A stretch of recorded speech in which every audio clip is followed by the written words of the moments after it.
I may have to fly back to Alabama.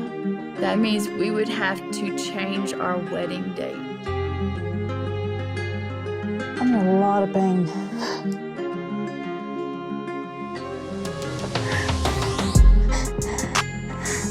What happened? No sé qué tengo que hacer.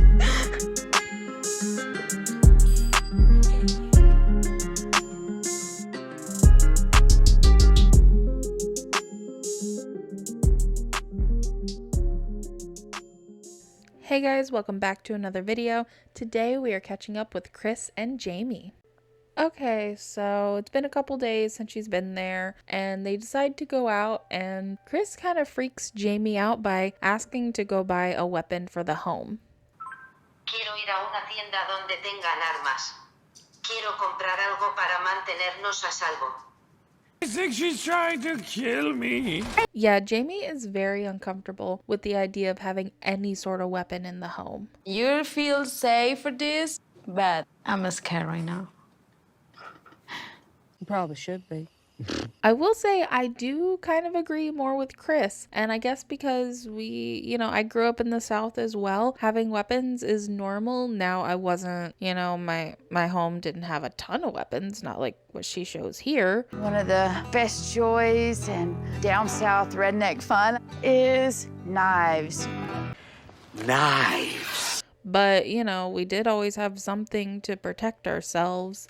So me, growing up, seeing people with lots of guns or lots of knives is pretty normal.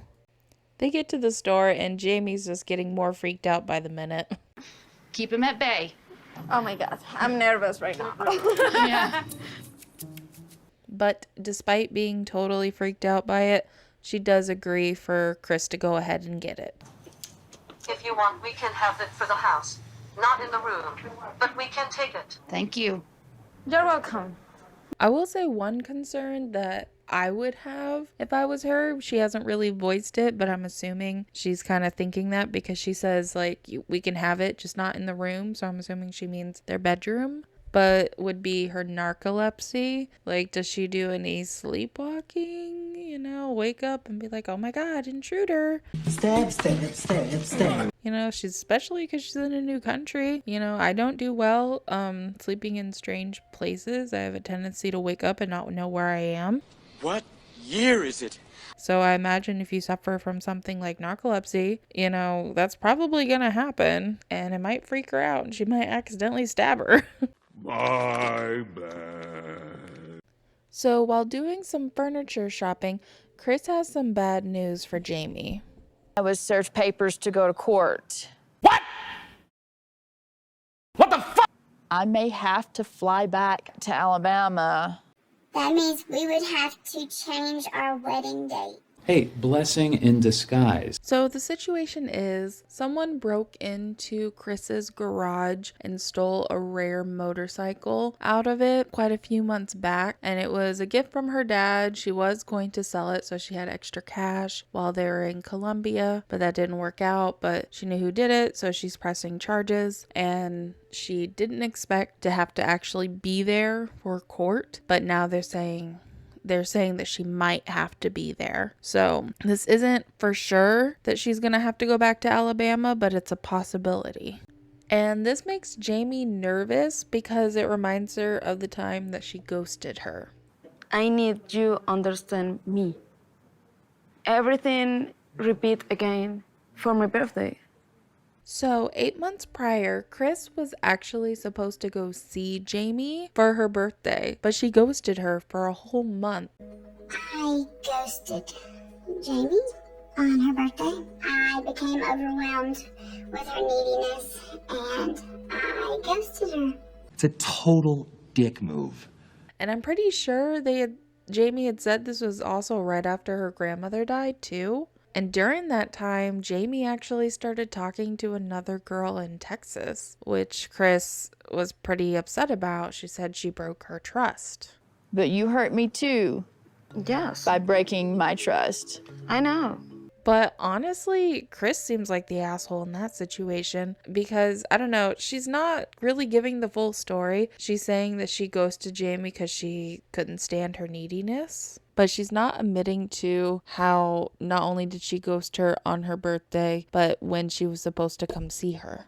Honestly, I totally get why Jeymi started talking to another girl. She was lonely. The person who was supposed to be with her dipped out on her, and she probably didn't think she was ever going to hear from her again. Jeymi is just pointing out here that she's worried about her going back to Alabama and them having to change their wedding date because this could be a repeat of what happened, and I think she's very valid in those feelings.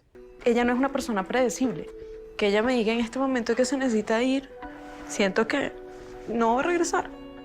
But you'll be better off without him. Much better off. Okay, so then, like, the next day, I believe, they're gonna go to this flea market, I'm assuming to continue to look for furniture for the apartment. And Kris is just in a lot of pain. Is it normal your pain is? I don't know if it's normal, if it's just from the plane right here. I don't know. I just have severe pain. She says, you know, it just thinks it's between the traveling, the rough roads, and all the walking they've done. It's really taken a toll on her, and she's having a very difficult time. She tries to stick it out, and they get in the car, and they make it to the flea market.